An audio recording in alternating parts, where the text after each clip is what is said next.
I was lucky enough on Saturday. I was on the Turn Leftist podcast, which is a big bucket list of mine.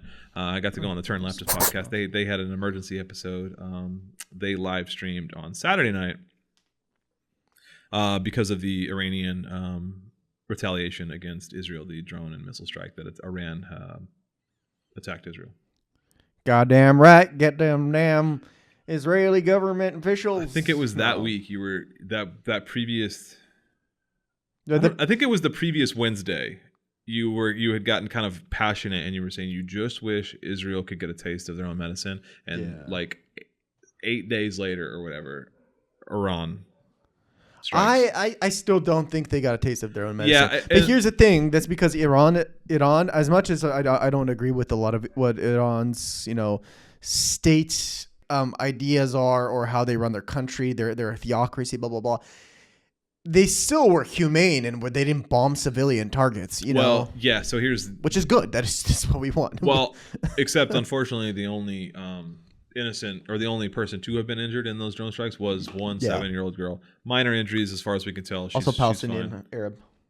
Oh, was she? Yeah. Oh, I thought she was so Israeli. basically what happened was one of the missiles got shot. For what they understand is, or what they're guessing is, one of the missiles that Iran sent over, missiles got shot down by the Iron Dome, and shrapnel, basically. Yeah, debris went everywhere, and that's what injured the girl. But speaking of the Iron Dome, that thing's kind of garbage, man. Yeah, I was going to say shout out to the Iron Dome. It blocked like 99% of missiles. What do you mean? It's No. Fuck the 99 missiles. So is that Israeli propaganda? I think it's Israeli propaganda because I've seen videos of like 7 or 8 missiles. I guess that's fair. Hitting one area at one time, right? And how many missiles were shot off? I don't know. I think it was like hundreds, 300 something, 250, ballistic like drone missiles. They had those like suicide drones, kind of kamikaze drones. And it's like, if they shot down 99%, that means only 1% of missiles realistically hit, right? And if only 1% of missiles hit, we're talking about 30 missiles. Sure. I've seen one video where 8 missiles hit, right? No, that'd be 10%. That'd be 10%. Okay, so then 3 missiles hit. Yeah. Sorry, that's why I'm not in math. But yeah, so that would be like 3 missiles hit, but I've seen one video where 7 missiles touch ground. So I don't believe the whole 99%. Yeah, thing. I guess that's fair. And I don't exactly know how many missiles were sent, but I don't think it was more than a few hundred. So yeah, your point still stands that if 99% were deflected, that math doesn't add up. It must have either been way more that were sent than is being reported, or way less were intercepted. I think way less. And way less. That's probably more close to the truth. Yeah. I'm sure a lot were. I'm sure like 70% of them were. But I mean, come on, man. 30% touchdown. We're talking about 60 missiles, 70 missiles, whatever, 80 missiles. Yeah, and a large part of that was because it was a joint. It was like this international effort to stop them. It was. And we recognize this is kind of old news at this point. This news broke on Saturday morning. I was actually out on a hike with my wife in the wilderness of Washington. We saw 2 deer and a snake on that hike. It was actually really fun. Sounds like a joke. What? Two deer and a snake walking to a bar. No, 2 deer and a snake crossed my path while I'm out on a hiking trail. And I had service, because it's America. It's not that crazy to have service on a hike. And then I got a push notification on one of my news apps saying like Iran striking Israel. What? Like, oh shit, it's popping up. And I was like, well, there's literally nothing I can do. I'm out in the middle of nowhere with my wife, and I wanted to enjoy the day anyway. And I'm like, well, the World War III can wait. I'm enjoying it was my anniversary week with my wife, which is why we didn't have an episode on Wednesday in the first place. Anyway, my point to all that is it was last Saturday. We recognized that it was 6 days ago now or something, and this is kind of old news. Well, 1, we haven't had an episode since then, so we're talking about it on our show. And 2, there's been a few developments since then. We now know a lot more than we know then, which is something that we talked about in an early episode, which is it's okay to wait sometimes to report on this stuff to make sure you get your facts straight. Exactly. Just being first isn't always like being the best, and especially with things like this. Yeah. So in case in point, we now know like we have more footage of the missiles striking. We know more details about that girl that was injured. And now we know specifically what I started to say is about this international effort to stop those missiles was carried out not only by Israel and the U.S. The U.S. is like air command control is in the region, but also UK forces were involved in stopping those missiles, and Jordanian Air Force was involved in stopping. Specifically, the King of Jordan. Yeah. declared that they would. I am sure that many Jordanian citizens would not be very happy with that. Oh, 100%. I know a lot of them. The were Jordan pissed population is off. like overwhelmingly pro-Palestinian. Yeah. A lot of Palestinians have immigrated, Yeah. have fled as refugees to Jordan. Yeah. And so we're talking, I think Jordan's population, I think like 20 or 30% of its population is Palestinian. Really? I didn't know it was that high. Yeah, no, because it's the closest country. You know, where else are you going to flee? From the West Bank across the river. Egypt on Gaza, and then Jordan. This is reversed for you guys, but then Jordan on West Bank. Yeah. So so and then also there's new reports now that it's likely Israel hasn't announced the name of the Middle Eastern partner, the country that helped them. But one spokesman or one Israeli military member said that it was a country to the east, a Middle Eastern country, or I think he said Arab country to the east of Israel. And so geographically, it kind of has to be Saudi Arabia, is what they're saying. In addition to Jordan, the Saudis helped the Iranian against the Iranian strikes as well. Yeah, so which isn't surprising given it's not surprising because friendliness to the West. Yeah, I mean they were the first. Either Egypt or Saudi Arabia was the first to I guess what would be identify or accept Israel's statehood. Oh, really? Recognize it as a state? Recognize it as a statehood. Yeah, and I mean Egypt, really? It was either Egypt or Saudi Arabia. Sounds like a Saudi Arabian thing. Yeah, I'm blaming the Saudis. Fuck the Saudis. Yeah, but for a lot of reasons, not just that, but also because they're fucking like a fascist dictatorship. Yeah, it's like we've talked about this before. We literally talked about this like 2 weeks ago. It's literally a fascist dictatorship. They have there's a family that controls the entire country, and now instead of, I mean, it makes sense. They hate Iran, right? They hate Iran, so they want to do it. The fact that they hate Iran so much that they sided with Zionism, it just makes me like Iran even more. Yeah, and I like them a lot now. Like I am pro Iran. Yeah, I have never really had an opinion on Iran one way or the other. They were an enemy of America, which was that's usually a red flag in terms of like what are they doing right to be an enemy of America, which isn't always the standby rule, but it's more often than not. That's a good way but then to you look at live like your the life. war, like was it the late 80s where they supplied Iraq to fight the Iraq-Iran war? Remember that? I'm not familiar. Wait, this is the late 80s, right? Who was fighting in that war? Saddam Hussein. Oh, yeah, okay. Like that's where they were using like chemical weapons and stuff like that. That was when Saddam invaded Kuwait? No. Oh, God, hold on. That was in like 89 when Saddam invaded Kuwait?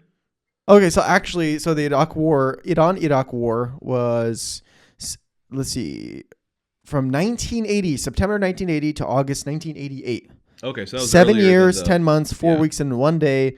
And the main Iraqi leaders was Saddam Hussein, Adnan Khair Allah, Izzat Ibrahim Al-Duri, Tariq Aziz. So a bunch of Iraqis.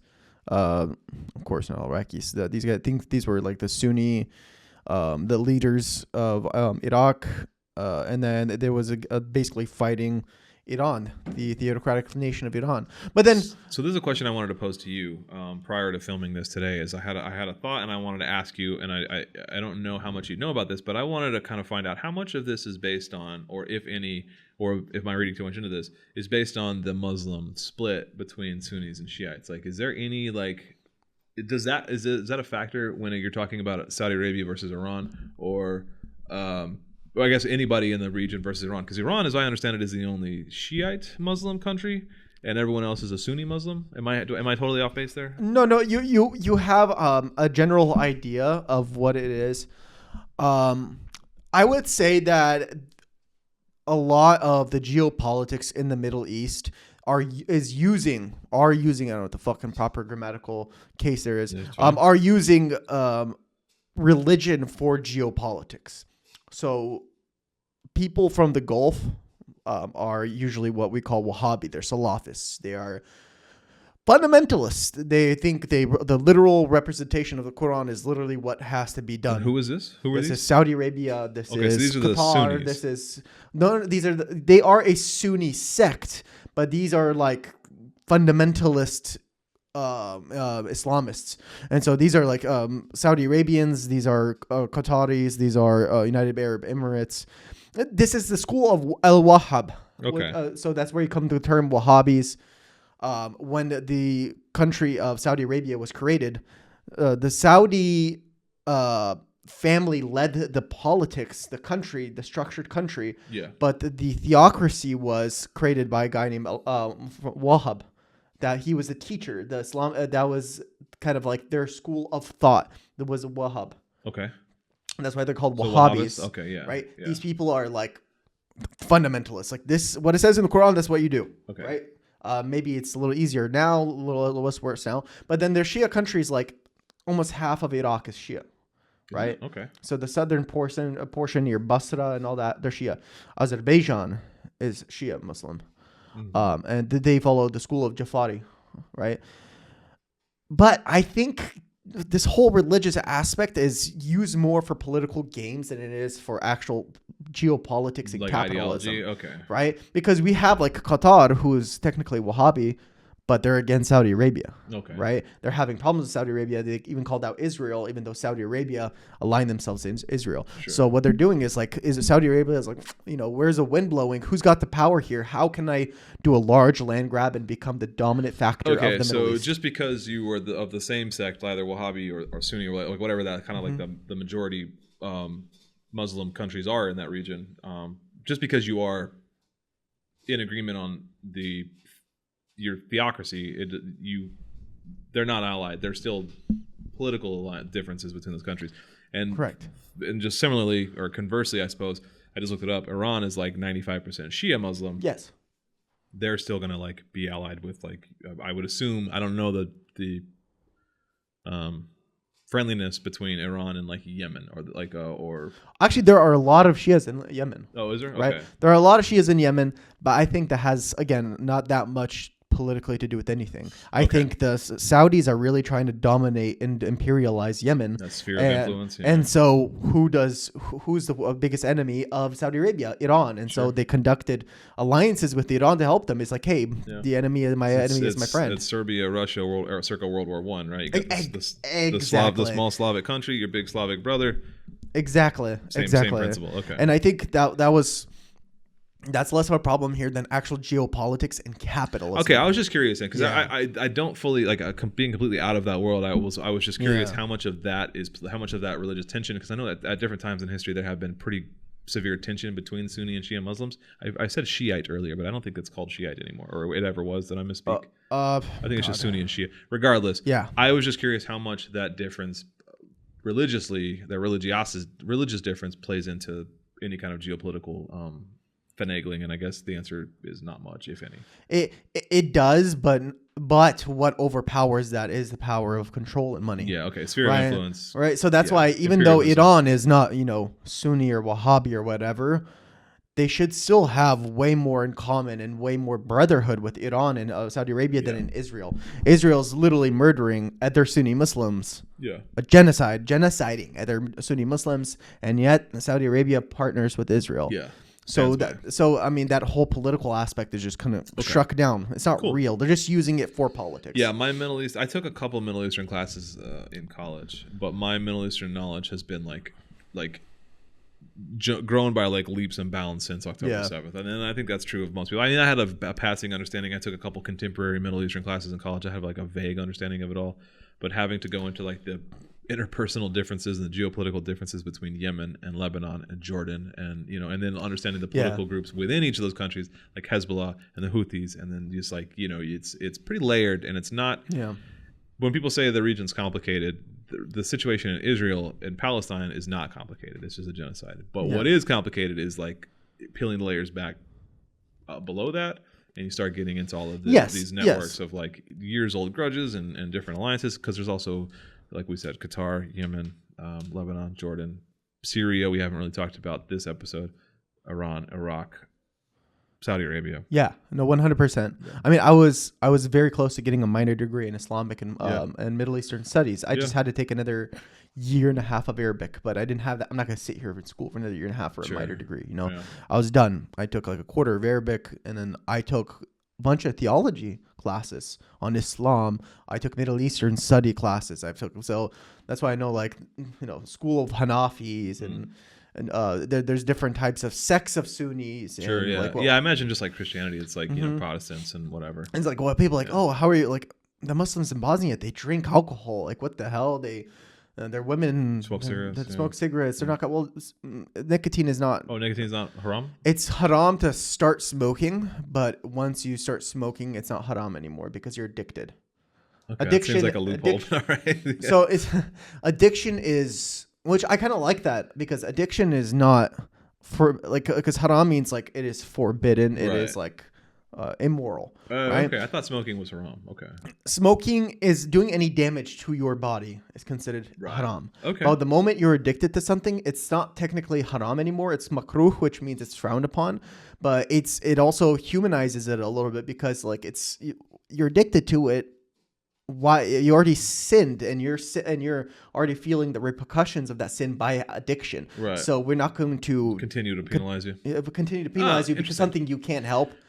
This has been Muslim lessons with Kanan. It's a little segment. There's a lot more, man. Yeah. There's a lot more. One big thing into this that a lot of people don't know and don't really look into is called ijtihad, which is basically, and this stopped in about the 1300s in the Abbasid Caliphate. Okay. It's the idea of whatever the Quran says. Ijtihad is the idea that you can then interpret that in the modern day economy, modern day culture, like you can interpret it versus dialectical materialism. You're describing dialectical materialism. That's cool, but exactly. But from a religious sense. From a religious sense, yeah. But the Abbasid Caliphate, I can't remember, is it Abbasid Caliphate or like a caliphate that took over afterwards that was more conservative? They banned it. So Islamic thought is basically stuck in 1366. Yeah.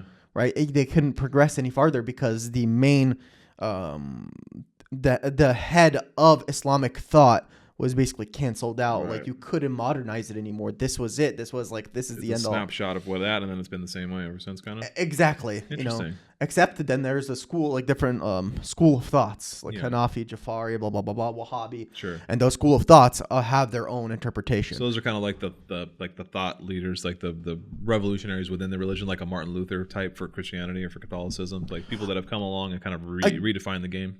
Guess so. I guess so. I would say like Martin Luther King. No, I'm talking about the Martin Luther, the Protestant Reformation. Yeah. Guys so I guess that came along and said, correct. A new way Martin of doing Luther things. and all the other Calvin. Like those kind of like just guys that came along throughout the. I mean, even what's his name, Joseph Smith, like creating a new Mormon. Yeah, like, but we don't consider that a new religion. It's just like how we interpret the book is still the same. Yeah. I mean, it's just, even with like Protestants and like the Catholic Church schism with Protestant Reformation, it's like it's still the same religion, quote unquote. It's just a different way of going about it. It's the same God essentially, right? It's just 100% to worship. It's 100%. Okay, it's just the different way interpretation. I love learning about Islam. It's so fascinating. And that's why like you'll see Turks are way more liberal, and Albanians and Bosnians are like drinking and stuff like that. And also it's still like it's still haram to drink alcohol, doesn't matter what school of thought it is. Right. But we're way less lenient on like judging people for it. Sure. Okay. Yeah. Anyways, we got way off topic. You want to try to circle back to whatever we were talking about? So, which I don't really World War III. Okay. We went way off topic. Oh yeah, World War III. So we were talking about Jordanian helping out with, and they claimed it was self-defense because I think that they had originally claimed that it was because some of those missiles were going to fall in their backyards. I just claim bullshit. Man. Yeah, I 100% that's bullshit. I saw that and I was just like, I don't know, that doesn't really track. And then possibly Saudi Arabia helped with by I think only tangentially by allowing Israel. Air Force into Saudi Arabian airspace. Saudi Arabia gave Israel the go-ahead to go in their airspace. That's conjecture, though. That hasn't been proven because they haven't given the name of the Arab country that helped them. But now to fast forward to kind of what's been going on now in the last couple of days, President Joseph Robinette Biden had talked about warning Israel against attacking. For what it's worth, Biden is just saying like, yo, just like let it lie. Let it go. You got your licking. They attacked you. We're good. Israel has kind of said no. And I guess a lot of the world leaders like Qatar came out and said, dude, you got to drop it. Don't drag other people into your war. And then a bunch of people are pressuring Israel to just not do anything. But just knowing what we know about Israel, I can't imagine they're going to sit down and take this. It's just genocidal freaks. Yeah, but they've also already kind of like announced their plans to retaliate. So I think that they would feel that they would look weak if they didn't, and that's kind of always been Israel's thing, is that kind of Napoleon complex in the region of like, yeah, like it's always been their that's always been their mentality of like you have to show force, you have to be the biggest, the baddest military. Oh my god, 'cause you're surrounded. Israel is the Middle Eastern country with the fucking huge truck. That's what it is. Dude, 100%. That's how, and like so like knowing that mentality that they have, I'm like I can't imagine, especially because they've already said that they're going to retaliate. I can't imagine they're not going to retaliate. Iran came out very in no uncertain terms, said that there would be quote harsh and severe end quote punishment for even the quote tiniest attack by Israel. So like Iran has made it very clear, like if Israel lifts a finger in retaliation against Iran, Iran's going to come out just like with balls, like balls, and like we're talking like people are speculating like ground invasion, like whatever, like it's going to be nasty. I'm in favor. I'm not in favor. Like, you know what I mean? I'm not in favor. War is the last option. No. But when you have genocide happening for 7 months, they died. Then I'm fine. I'm for it. Hey, Iran did give, so this is another update. Iran did give Israel and U.S. a proclamation. They give them an out. Yeah. What do you call that? An ultimatum? Yeah, an ultimatum. Yeah. Basically, what Iran said was like, hey, we call it good. Nobody attacks anybody else. We will not escalate further. One thing, permanent ceasefire. Yeah. You allow for a permanent ceasefire, it's done. We're over. No more, right? If they don't allow for a permanent ceasefire and something happens, yeah, they're going to get ready for hell.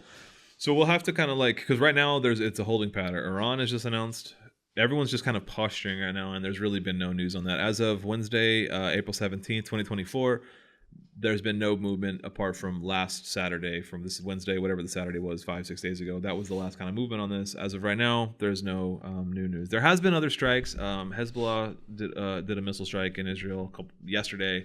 Did they also strike Golan Heights as well? That I didn't see. I read something about them striking Golan Heights while Iran was striking. Oh, I didn't hear about that. Yeah, and Yemen sent out... another thing, too, interesting. The West Bank wall. Did that ever actually come down? I don't know. I saw one piece of it, like, being dragged.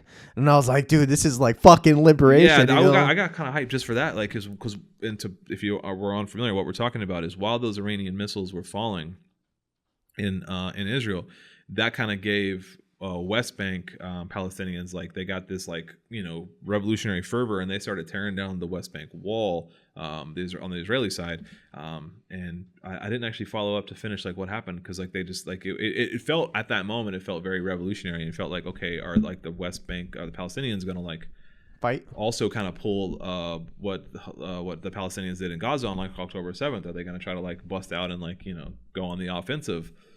It appears that kind of fizzled out and nothing really came of it. I think I would have seen more from that if it had come. Yeah, I think you would have seen more. If there's any update, we can kind of place an update here, but I don't think so. Anything. That was just kind of, I had forgotten about that.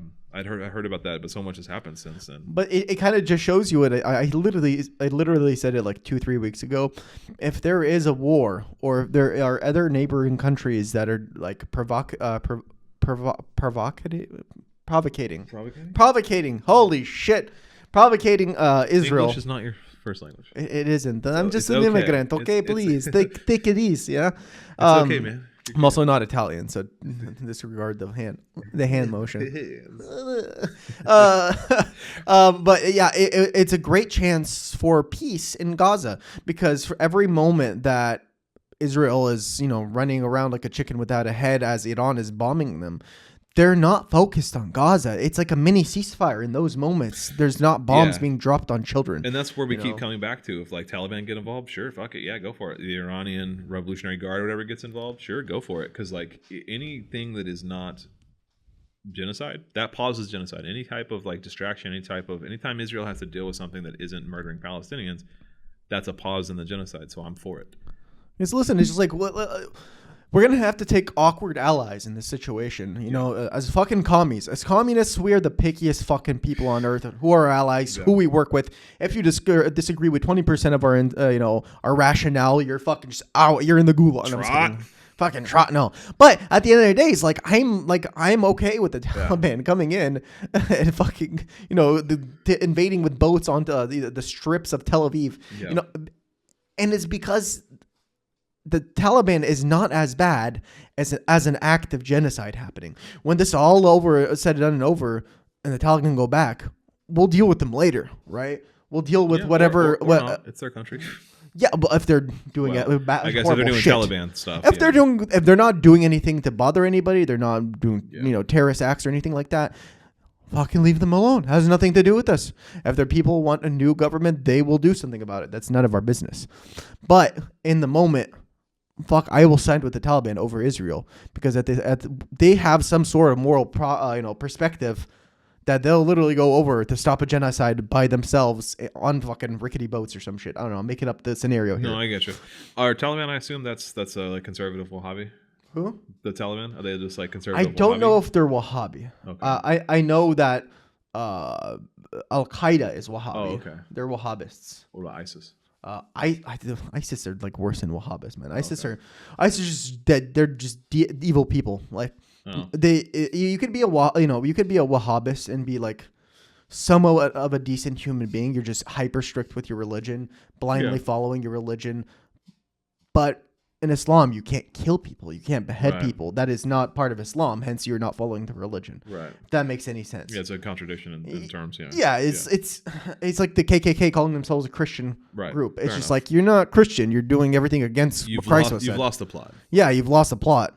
You know. All right. Well, I mean, any final thoughts on World War III? I think we're in the eye of the storm. What we are colloquially calling just World War III. Yeah. I think this is the eye of the storm. I agree. I think that right now everyone's just kind of holding their breath, waiting for something to happen. Israel's gonna any minute now, any day now attack, possibly, or not. I mean, we don't know. There's certainly more to come. This isn't over, but yeah, I 100% agree. I think it's an apt metaphor. Right now, we're just waiting. Yeah.